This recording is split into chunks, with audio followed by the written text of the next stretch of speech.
Écoutez, normalement, aujourd'hui, c'est un jour férié, mais parce que nous sommes dans l'urgence et que les impératifs de l'État s'imposent, la première ministre chef du gouvernement a eu une grande réunion qui a porté essentiellement sur l'évolution de la situation à Uvira, consécutif au retrait tout au moins de la ville qui est en cours de constatation par nos services à Uvira. La question ici, c'était d'abord l'urgence évidemment de la population, comment on s'assure de son retour. On a pu non pas seulement parler de ces questions des populations, donc la situation humanitaire, mais on a aussi fait le tour de la question sécuritaire parce que il suffit pas de dire qu'il se retire, mais il suffit de s'assurer que les services de l'État sont pleinement réinstallés et cette réinstallation ne peut se faire que de manière progressive parce que nous savons que la ville est restée infiltrée, nous connaissons le plan, avec ces discours stigmatisants envers la communauté Banyamulenge. Et donc nous avons eu l'occasion avec les différentes parties prenantes, notamment ceux de la DGM, parce qu'il y a plus de 260 000 compatriotes qui sont par exemple au Burundi, qui doivent retourner. Il faut s'assurer que le service aux frontières sont rapidement rétablis. Il faut aussi s'assurer, et c'est ce qui justifie la présence des experts du ministère des Affaires sociales ou encore du ministère de l'Intérieur pour s'assurer que ces populations qui doivent revenir, ils reviennent dans quelles conditions, parce que des maisons ont été occupées, des maisons ont été détruites. Il est donc important que ce travail préalable puisse être fait avant que l'autorisation ne puisse être accordée pour qu'ils reviennent. Il y a une question qui a fait l'objet des discussions, c'est la question de la justice.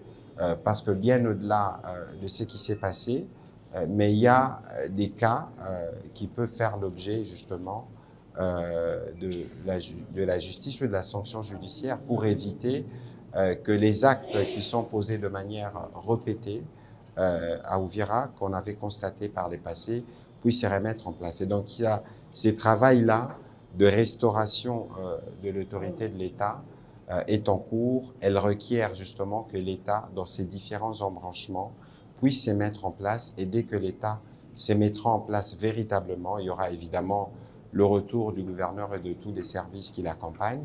Et c'est un travail que nous voulons faire dans la grande urgence. C'était ça la recommandation principale de la Première ministre à tous ceux qui ont participé à la réunion. L'armée a déjà pris pied à Uvira, mais comme je vous le disais, comme nous l'avons dit plusieurs fois, la restauration, le retour de l'autorité de l'État à Uvira se manifestera par la restauration pleine des autorités. Et c'est prématuré pour que cela se fasse aujourd'hui, parce que comme nous le disons, nous savons que la ville est encore infiltrée, mais il faut que ceux qui s'occupent de la sécurité, notamment les militaires, arrivent à dresser un périmètre de sécurité sur la ville d'Uvira, parce que la ville d'Uvira ne peut pas être défendue dans Uvira. Donc on doit s'assurer que dans les régions environnantes, dans les rayons environnants, qu'il n'y ait pas la présence de forces rwandaises et de leurs supplétifs. Il ne faut pas oublier que nous avons beaucoup de cas à gérer. Vous savez qu'il y a eu une mission humanitaire qui a séjourné dans la région et qui a constaté, par exemple, qu'il y a 12 000 enfants pour lesquels on n'a pas retracé des parents. Donc, vous voyez qu'il y aura un travail important qui doit être fait pour la restauration, y compris de familles qui ont été divisées par ces aventures. Ici, je voudrais saluer les patriotismes de nos compatriotes Banyamulenge, parce que il faut dire les choses telles qu'elles sont. Le Rwanda et son supplétif du M23 ont démontré qu'il y a une volonté permanente d'instrumentalisation de cette communauté. Heureusement que les communautés Banyamulenge, qui ont toujours vécu à la fois au Uvira, à Bukavu, à Goma, à Kinshasa et partout, n'ont nulle part où aller, et ils ont dit à haute et intelligible voix non à cette instrumentalisation du Rwanda et de son supplétif.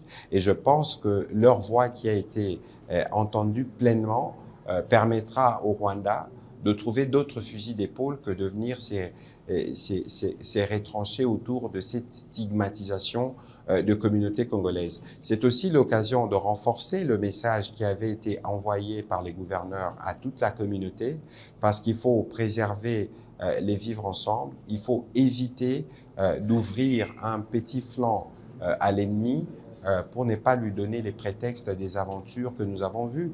Parce que sur Uvira, on a compté plus de 1500 morts, on a compté plus de 300 000 déplacés. Je ne compte pas les drames familiaux qui sont connus. Donc aujourd'hui, il est important que toutes nos communautés, les Babembe, les Bavira, les Bafuliro, tous ceux qui vivent à Uvira puissent vivre en harmonie et que nous puissions tous nous assurer qu'aucune de notre communauté n'est prise au piège des aventures de l'ennemi. Mbote Bandeko, bienvenue dans Tosha TV. Bandeko, tozali ko lancer campagne oyo tobengi na Tosha promotion. Pona bandeko nyonso o balingi ba marque na bango eyeba na ba événement na bango eyeba na tozali ko sala ba promotion na chaîne na biso na plan marketing. Donc mutu nyonso aza na posa produit na ye ekende liboso azali na posa mukili eyeba eloko na ye a contacter biso na numéro oyoyo toko solo là pour la promotion ba produit na bino nyonso. Donc tozali ko travailler na ba agence pour na ba réalisation ya ba publicité. Tozali ko travailler na ko propulser ba produit na nyonso bo contacter biso so bozi biso na numéro na biso te beaucoup ko contacter biso na adresse mail na biso ezali wana to pe na ba réseaux sociaux oyo nyonso boyebi po avec Tosha TV produit na bino ekoyebana.